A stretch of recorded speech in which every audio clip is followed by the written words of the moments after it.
Assalamualaikum, balik lagi di channel aku. Hari ini kita masak mudah bareng Uma lagi ya.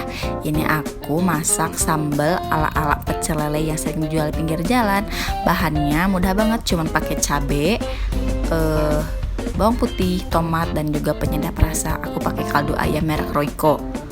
Nah, pertama-tama kita akan iris semua tomatnya. Semua bahan-bahan ini nantinya akan digoreng satu persatu supaya matang. Nah, ini sepotong gula merah. Lalu kita akan tambahkan kaldu ayam secukupnya sesuai selera.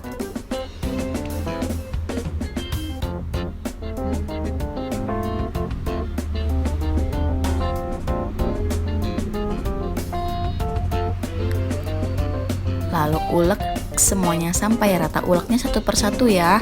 Kalau mau cabai dulu, terus ke bawang putih, lalu lanjut ke tomat. Koreksi rasa, jika dirasa kurang asin bisa ditambahkan garam, jika dirasa kurang manis bisa ditambahkan gula.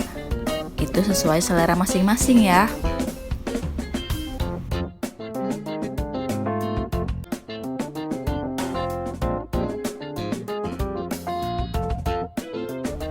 Nah, ini sambalnya udah jadi, udah siap jadikan santapan ditambah sama kol goreng atau lalapan yang lain pakai ayam atau pecel. Enak banget. Selamat mencoba.